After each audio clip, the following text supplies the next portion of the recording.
አረ ሀቤል የምትባል ልጅ እኔ በጣም ነው ዘና የምታደርገኝ። እንደው ከዚህ በፊት አብርሃምን ሩታ ፈልጋ አብሮ እንዲሆኑ ስትፈልግ የነበረ ሌላ ታሪክ፣ ሌላ ወከባ እየፈጠርክ እንዲራራቁ ስታደርግ የነበረ ዛሬ ምን ተፈጥሮ ነው?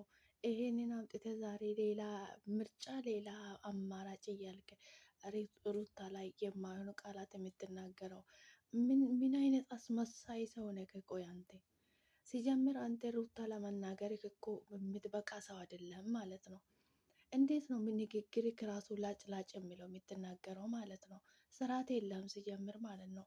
ከዚህ በፊት ሩታ አብርሃምን ስትፈልግ አንተ ህይወታቸው ትዳራቸው ውስጥ ገብተው ፈላጭ ቆራጭ የሆንክ ሰውየው ዛሬ መተ እንዴት ነው እንደዚህ ልትናገር የምትችለው? ቆይ አንተ እንዴት ነው በቃ ጭንቅላትክ ራሱ እንዴት ነው የሚያስበው? ወዴት ነው የሚያስበው ጭንቅላትክ ራሱ? ኧረ በስመ አብ! እንዴት ምን አይነት አስመሳይ ሰው ነህ? የመጨረሻ አስመሳይ፣ የመጨረሻ ምን አይነት ታምረኛ ሰው ነህ? እንዴት ነው የምትችልበት? እንዴት ነው የቻልክበት እንደዚህ መስመሰል ራሱ? እንዴ ሩታ ወደ አብርሃም ተመልሳ ትዳራቸውን በሰላም ለመምራት የተመኙበት የፈለገችበት ሰዓት አንተ ፈራጅ ቆራጭ ሆነ እንዳይገናኙ እንዲለያዩ ስትፈልግ የነበረ ሰውየው ዛሬ ምን ፈልጌ ነው እዚህ መተህ ሩታ ላይ እንደዚህ የምትናገረው? ማን ስለሆንክ ነው ዛሬ አንተ እንደዚህ የምትላት ሩታ? እንደውም ሩታ በጣም ጎበዝ ናት። ቻለቻችሁ ሁላችሁ ማለት ነው። እናንተ ናችሁ ክብር የማይገባችሁ ማለት ነው። ምን ነው አብርሃም ሩታ ጋር የመጣ ዛሬ ሄርሜላ አልፈልግም ብላ ነው? እዛ እንደጀመረ አይጨርስም ነበር? ሰው ሳይፈልግ ተናጋሪ ታደርጋላችሁ። መቼም እኮ ወንድ ልጆች እኮ ሴት ልጅ ፊት ስትሰጣችሁ ስትችላችሁ የሆነ አይገባቸውም፣ ክብር አይገባቸውም ሲጀምር ማለት ነው። እንዴት ነው የምትናገረው? ቆይ ንግግር ራሱ እንዴት ነው? ምን አይነት ንግግር ነው የምትናገረው? የልጅሽ አባት ይሻላል ልጅ እንዳለው ሰው ብትሆን እንዴ? የወለደች ሴት ሰው አይደለችም ያለክ ማን ነው? እንደዚህ አስተሳሰባቸው በጣም ዝቅ ያለ ርካሽ ሰዎች፣ ርካሽ ወንዶች ናቸው እንግዲህ የሴት ልጅ ክብር ወደ ታች የምትጎትቱት ማለት ነው። የወለደች ሴት እንደውም እንደፈለገች መሆን ትችላለች። ገባክ አይደለ? ጀይና ናት። ልጅ ያላት ሴት ማለት ጀይና ናት። ራሷን ተክታለች። እንደማንም አትንዘላዘልም ማለት ነው። ገባክ አይደለ? እንደዚህ አይነት ንግግር አይነገርም ሲጀምር ለሴት ልጅ ማለት ነው። ክብር የለም አንተ ሲጀምር ማለት ነው። የሰው ትዳር ውስጥ ገብተ ብዙ ነገር ስትቀባጥር የነበረ ዛሬ ሩታ ጋር መተ ፈላጭ ቆራጭ ሆነ ሌላ ነገር ለሷ የምትለው አንተ ማን? ምንድን ከየት ነ? ከየት ወዴት ነ? እዚ እንደጀመርክ ከሄርሜላ ጋር ሸሸ ገዳማ አትልም እንዴ? ሰው እኮ ዝም ሲባልለት በቃ አይቻልም እኮ። እኔ እውነት ለመናገር በጣም ነው ያናደደኝ። ምን አይነት ንግግር ነው የምትናገረው?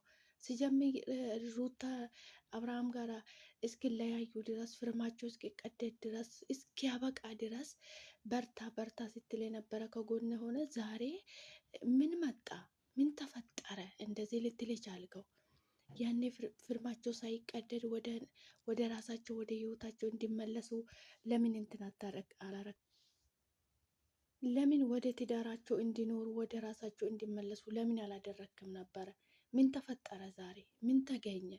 ዛሬ እዚህ መታ እሷ ላይ አፈን የምትታጠበው ማለት ነው። ክብር አይገባቸውም። ሰው እኮ ሲከበር ክብር አይገባውም ማለት ነው። በጣም ነው የምታናድደው። እውነት አቤል የምትባል ሰውየው ማለት ነው። ምን ነው ሄርሜላ አልፈልግም ብላ ነው አብርሃምን ሂድልኝ ብላ ነው ወይስ እንዴት ነው? ፍርማቸው እስኪቀደድ ድረስ ነገሮቻቸው እስኪበቃ ድረስ አንተ ከጎኑ ሆነ ፈላጭ ቆራጭ ሆነ ትዳራቸው ላይ ህይወታቸው ላይ እንደፈለግ ስታነብ ስትጽፍ የነበረ ሰውየው ዛሬ መተ ነገሮቻቸው ካበቁም በኋላ አንተ መጤ እንደዚህ ሩታ የምትናገረው ማን መፍትሄ ሰጠክ? ሲጀምር እንዴ ሰው እኮ ሲከበር ምን አለበት ቢከበር፣ ምን አለበት ክብሩን ራሱ ላይ ቢጠብቅ ማለት ነው። እንዴት ነው ሰው ዝም ብሎ እንደዚህ ላይ የሰው ልጅ ላይ ላጩን የሚያስረከርከው? የሚነገረው ነገር እኮ ማወቅ አለበት ሰው ማለት ነው። ጉድ እኮ ነው እንደው። ምን ነው ሄርሜላ አልፈልግም ሂድልኝ ብላ ነው አብርሃምን አባረራ ነው ሄርሜላ? ምን ነው ከሄርሜላ ሩታ ጋር ቀን ሄርሜላ ጋር ማታ አልነበረም እንዴ ሲገኝ የነበረው? ዛሬ እዚህ መታ አንተ አፍላፊ የምትናገርበት ክብርክ ምንድን ነው እንዴ? ኧረ ተው፣ እንከባበር እንከባበር። ሲጀምር ለሴት ልጅ ክብር የሌለው ወንድ ወንድ ብሎ አይጠራም ማለት ነው።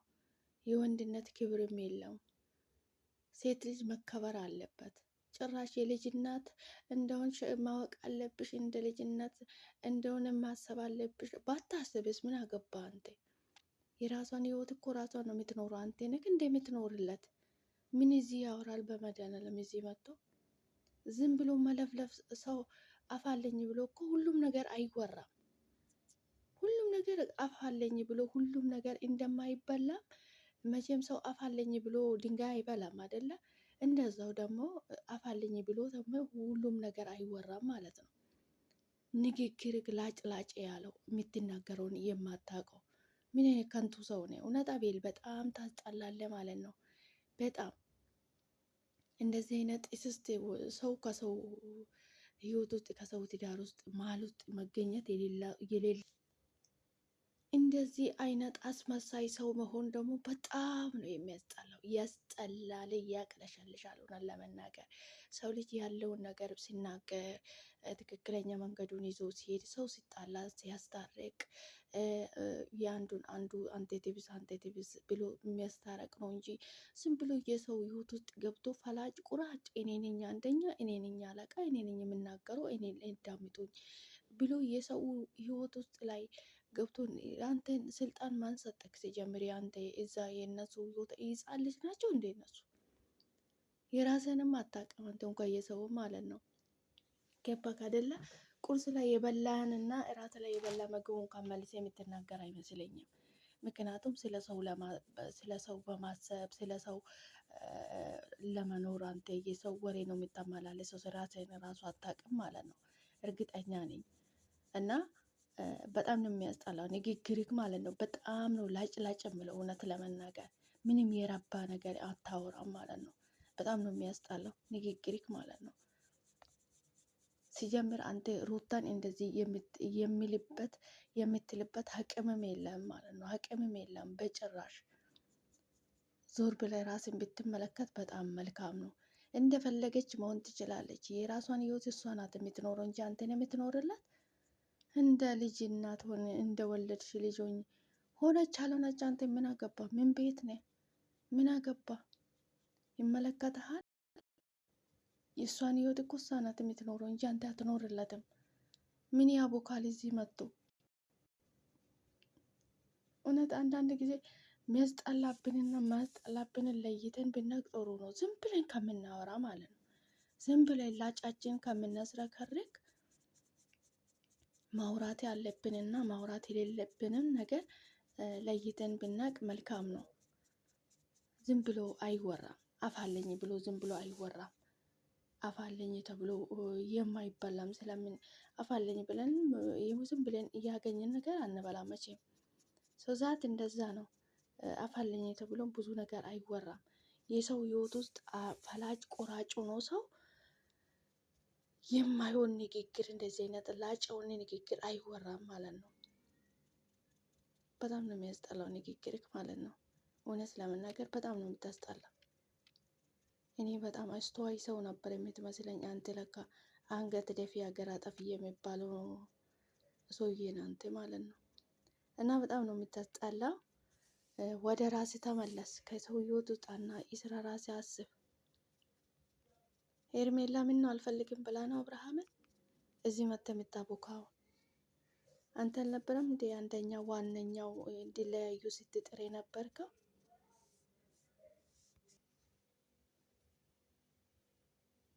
ስለ ሰው ትዳር ሳናወራ በፊት የራሳችን ህይወት ብናስተካክል ጥሩ ነው። አቤል ወደ ራስ ተመልስ። ከመሀላቸው ወጣ። አንተ ነህ እስከዛሬም ይሄ ሁሉ ሲፈጸም እንዲደረግስ ምክንያት ያንተ ነበረ። ዛሬ እዚህ ደግሞ መጥተህ ሌላ ነገር ሌላ ወገባ አትፈጠር። በእናትህ ዝም በል እስኪ ዝም በል። ምና ሩታ እኮ ህፃን ልጅ አይደለም። አንተ እነሱን የምናገር የሚችለው አንተ የምትናገርላቸው ማለት ነው። ዝም ጸጥ ብትል መልካም ነው።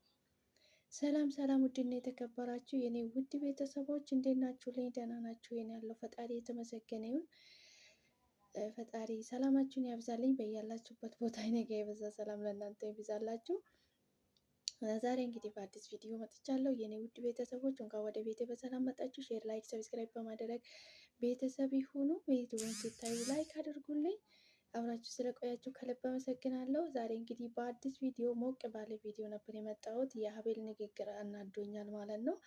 በጣም ነው የሚያስጠላው። አንዳንድ ጊዜ ለሴት ልጅ ክብር የሌለው ወንድ በጣም ነው የሚያናድደኝ። እኔ ንግግሩ በጣም ነው የሚያናድደው ማለት ነው። በጣም የሆነ ላጭላጭ የሚል ንግግር ነበር ሲናገር የነበረው ማለት ነው። በጣም ነው ስሜታዊ የሚያደርገው እሱ። ያው ሩታ ቦታ አልሰጠችውም፣ ሙድ እየያዘችበት ነበረ እንጂ እኔ በበኩሌ በጣም ነው የናደደኝ የእሱ ንግግር ማለት ነው። ምን ነው ከእስከ ዛሬ እስክለያዩ መከራው ሲበላ ነበረ። አሁን እርሜላ አብርሃምን አልፈለግም ብላ ነው። ምን ወከባ ይፈጥራል እዚህ መጥተው። በጣም ነው የናደደኝ ማለት ነው። የኔ ውድ ቤተሰቦች ቪዲዮ ላይክ አድርጉልኝ። እንኳን ወደ ቤቴ በሰላም መጣችሁ። አብራችሁ ስለቆያችሁ ከልብ አመሰግናለሁ። ሰላማችሁ ይብዛልኝ። ፈጣሪ በያላችሁበት ቦታ ከክፉ ነገር ሁሉ ይጠብቃችሁ ማለት ነው። ማንኛውም ወንድ እንግዲህ የጣለውን ነገር ሲያነሱበት አይወድም ማለት ነው። እንደዚህ ናቸው ወንዶች። በቃ አንድ ሴት ከተለዩ ሌላ ወንድ የሚፈልጋት አይመስላችሁም ማለት ነው። ያው አስተሳሰባቸው ደካማ ስለሆነ፣ ወንድ ልጅ እኮ አስተሳሰቡ ደካማ ስለሆነ አንድ ሴት ከወለደችን በኋላ ማንም እንደማይፈልጋት ፍላጎት ማንም እንደማይፈልጋት ነው የሚያስቡት። እንደውም የወለደች ሴት ነው የምትፈልገው ጭንቅላት ቢኖራችሁ ማለት ነው። እነዚህ ማሰብ የተቻለ ጭንቅላታችሁን ብትጠቀሙ ብታስቡበት መልካም ነው ብዬ ነው የማስበው ማለት ነው። የኔ ውድ ቤተሰቦቻችሁ ስለቆያችሁ ከልብ አመሰግናለሁ። እንደ አቤል የደነዘዘ ያላችሁ ወንዶች እንግዲህ ትበዛላችሁ ማለት ነው። ራቅ ብላችሁ ብታስቡ መልካም ነው እላችኋለሁ። አብራችሁ ስለቆያችሁ ከልብ አመሰግናለሁ። በቀጣይ በአዲስ ቪዲዮ በአዲስ ነገር እስክንገናኝ ድረስ ቸር ቆዩልኝ። ሰላማችሁ ይብዛልኝ።